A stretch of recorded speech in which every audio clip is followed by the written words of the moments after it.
Hello दोस्तों, नमस्कार। कैसे हैं आप लोग? आशा करता हूँ आप लोग ठीक होंगे। तो आज इस वीडियो में मकर संक्रांति पर स्टोरी बताने वाला हूँ। उससे पहले जान लेते हैं कि मकर संक्रांति क्यों मनाई जाती है। मकर संक्रांति भारत के प्रमुख त्योहारों में से एक है, जो हर साल 14 या 15 जनवरी को मनाया जाता है। इस पर्व का महत्व धार्मिक, खगोलीय और सांस्कृतिक रूप से बहुत अधिक है। एक, खगोलीय महत्व। सूर्य का मकर राशि में प्रवेश। मकर संक्रांति के दिन सूर्य धनु राशि से मकर राशि में प्रवेश करता है।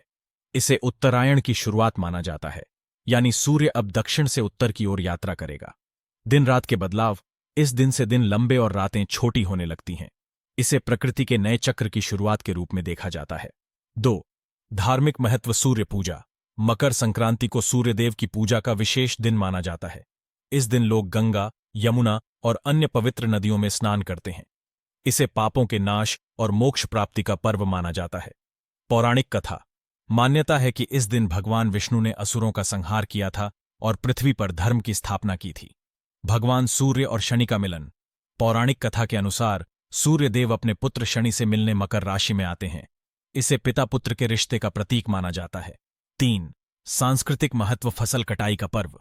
मकर संक्रांति किसानों के लिए बेहद खास दिन होता है। इस समय नई फसल कटकर घर आती है। इसे प्रकृति और फसलों के प्रति आभार प्रकट करने का पर्व भी माना जाता है। पकवान और तिल गुड़ का भोग। इस दिन तिल और गुड़ के लड्डू, खिचड़ी और अन्य व्यंजन बनाए जाते हैं। तिल और गुड़ को गर्माहट और दोस्ती का प्रतीक माना जाता है। पतंग उत्सव। कई जगह जैसे गुजरात और राजस्थान में इस दिन पतंगबाजी का आयोजन होता है। क्षेत्रीय परंपराएं। पोंगल, तमिलनाडु। यह फसल कटाई का पर्व है जो मकर संक्रांति के साथ 4 दिन तक मनाया जाता है। लोहड़ी, पंजाब। मकर संक्रांति से एक दिन पहले लोहड़ी मनाई जाती है, जिसमें आग जलाकर नई फसल के लिए आभार प्रकट किया जाता है। उत्तरायण, गुजरात। पतंग उड़ाने का खास त्योहार। खिचड़ी पर्व, उत्तर प्रदेश और बिहार। इस दिन खिचड़ी बनाकर दान पुण्य किया जाता है। मकर संक्रांति का संदेश। मकर संक्रांति सकारात्मकता, नई ऊर्जा और कड़ी मेहनत का प्रतीक है। यह त्योहार हमें सिखाता है कि हर कठिनाई के बाद प्रकाश और नई शुरुआत आती है। अब मैं कहानी बताऊंगा, वीडियो को पूरा देखें, क्योंकि इस वीडियो से आपको सही सीख मिलेगी, जिससे जिंदगी में आगे बढ़ने के लिए साहस देगी। सूर्यदेव और पतंग की प्रेरणादायक कहानी। मकर संक्रांति का दिन था। आकाश में रंग बिरंगी पतंगें लहराती हुईं, मानो अपनी ही कहानी बयां कर रही थीं। गांव के मैदान में एक छोटी सी पतंग चिरैया और सूर्यदेव के बीच एक खास संवाद हुआ। सूर्यदेव, चिरैया ने कहा, मैं इतनी ऊंचाई तक कैसे उड़ सकती हूं? हर बार हवा की तेजी और डोर की पकड़ मुझे नीचे खींच लेती है।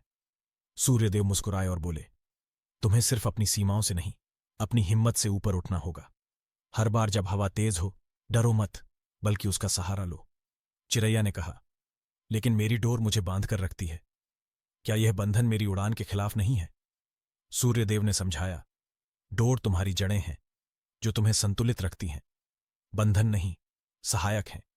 लेकिन तुम्हारी ऊंचाई इस बात पर निर्भर करती है कि तुम अपने भीतर की शक्ति को पहचान पाती हो या नहीं। यह सुनकर चिरैया ने ठान लिया कि वह पूरी ताकत और हिम्मत से हवा को अपनाएगी। धीरे धीरे उसने ऊंचाई पकड़नी शुरू की। उसकी उड़ान को देखकर आसमान की अन्य पतंगें भी प्रेरित हुईं। सूर्यदेव ने गर्व से कहा, देखो, मकर संक्रांति का असली संदेश यही है। कठिनाइयों को पार कर अपने भीतर के प्रकाश को पहचानो और नई ऊंचाई तक पहुंचो। चिरैया अब ऊंचाई पर उड़ते हुए मुस्कुरा रही थी, जैसे मानो उसने जीवन का असली पाठ सीख लिया हो। सिख, हर बाधा, हर कठिनाई हमें ऊंचा उड़ने का मौका देती है। उसे सहारा बनाकर अपने सपनों की ऊंचाई तक पहुंचे। 8, पतंग और हवा का संवाद। आकाश में पतंग उड़ रही थी। हवा तेज हो रही थी और पतंग कांपने लगी। उसने कहा, हवा, तुम्हारी ताकत मुझे गिरा देगी। मैं तुमसे डरती हूं।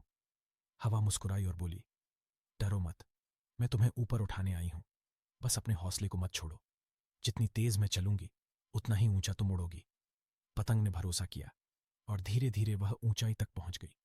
उसने सीखा कि डर को सहारा बना लिया जाए तो वही हमें सबसे ऊंचा उठा सकता है। सिख, डर को अपनी ताकत बनाएं और ऊंचाई तक पहुंचे।